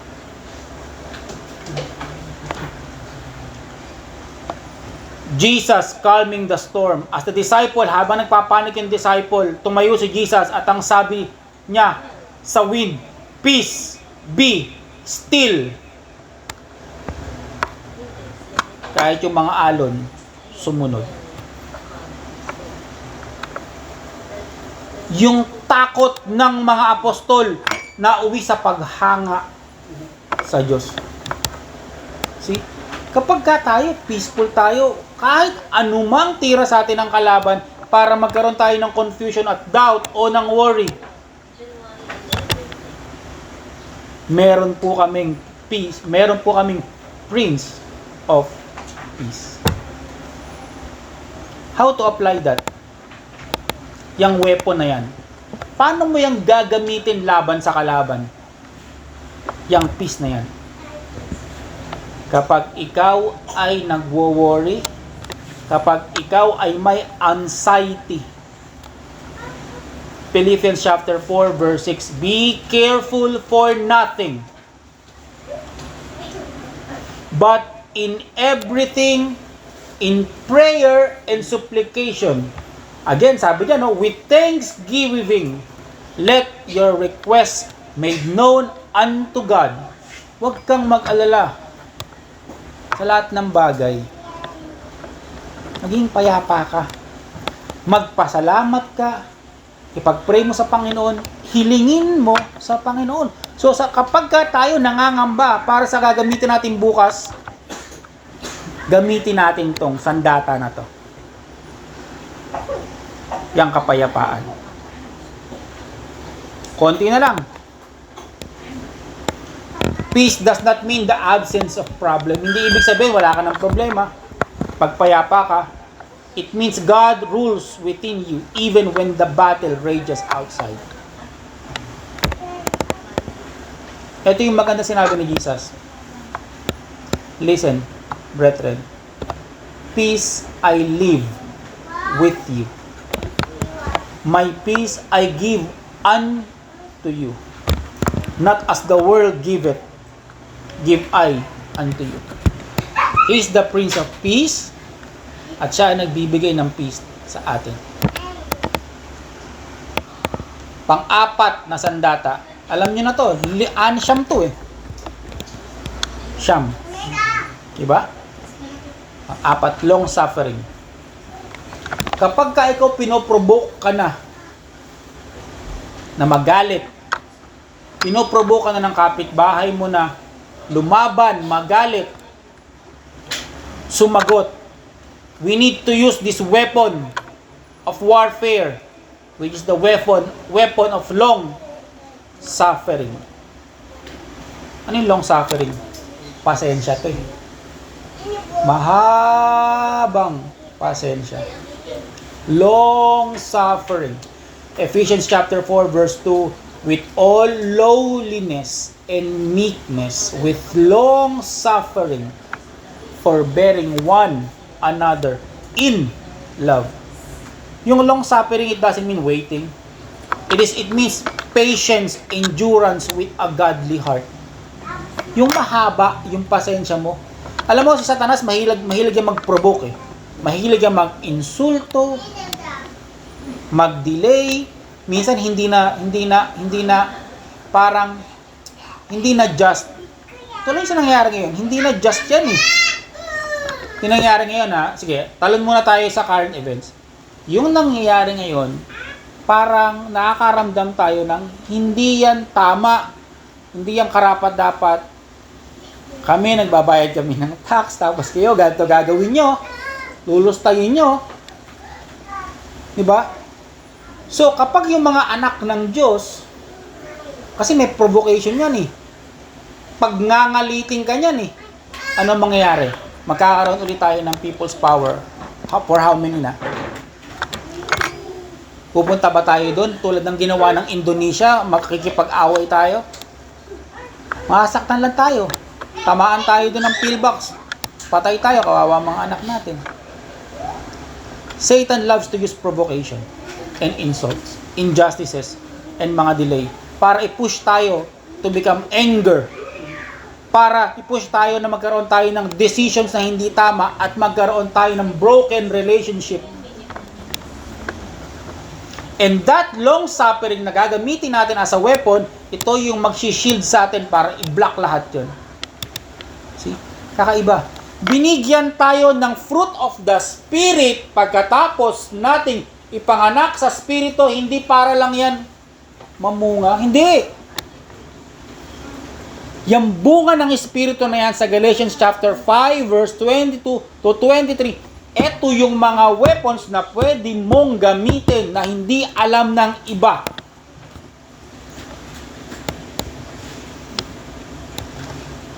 Ipapart ko na lang isusunod. Mahaba pa to. Nasa pang-apat pa lang tayo. Yung bunga ng Espiritu na yan, mga kapatid, hindi yan binigay sa'yo para wala lang. Yan yung weapons natin para panlaban sa mga atake spiritually. Pero yan, yung mga sandata na yan, yung mga kalasag na yan na nandyan, hindi mo yan magagamit kapag hindi mo alam kung paano gamitin, how to use it, paano mo siya hahasain, paano mo siya ihahataw, kung hindi mo binabasa yung Word of God. Amen. Andito yung manual kung paano itong sandata na to iwawasiwas. Kung kailan, paano, saan, kanino, at sa tamang timing. Nasa pang-apat pa lang tayo. We will continue that on our next preaching. Amen. Now, last word. The greatest warrior is not the loudest. Ang pinakamagaling, pinaka-great na warrior, hindi yung pinakamaingay. But the one who fights on his knees. Kung sino yung pinakamatinding mag-pray.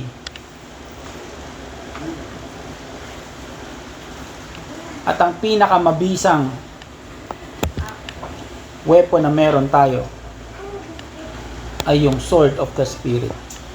That will be our to be continued. Let's all pray.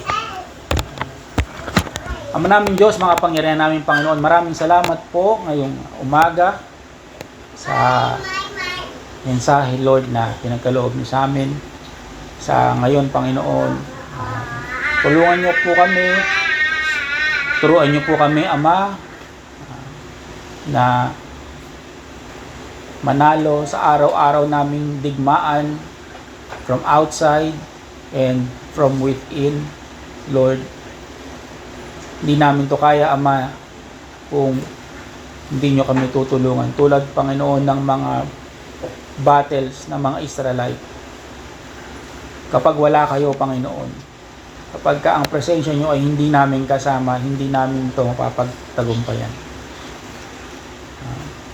Lord, tulungan niyo po ang mga members, kapatid namin dito sa Mekawayan at sa iba't ibang mga churches, Lord, na dumadanas ng iba't ibang spiritual attacks, mga problema sa buhay, mga kapansanan, karamdaman. Kung ito man, Panginoon, ang target ng kalaban, Ama, ay ang kanilang mga kabuhayan, kanilang physical, kanilang isip, kanilang puso. Lord, help us to stand up and fight. Lord, help us to guard us, protect us, Lord, with your angel. Teach us, Lord, on how to fight back. Lord, nakakapagod na kami lagi ay lupaypay. Nakakapagod na, Panginoon, na kami po ay laging talunan. Lord, it's time to attack back. At hindi po kami, Panginoon, makaka-atake. At hindi po kami, Panginoon, mananalo sa aming own spiritual battles kung hindi po namin kayo kasama. Inihiling po namin, Panginoon, inihiling po namin, Ama, ang inyong Holy Spirit to be with us. Maraming salamat po. Dalangin ko po, Lord, na ang inyong salita, Panginoon, ay maintindihan namin at maipamuhay namin, Lord. Hindi lang po ito aming narinig, kundi ito po ay aming mai-apply sa buhay at mai-share din po, Lord, sa iba na nangangailangan. Maraming salamat po, Lord. In Jesus' name we pray. Amen.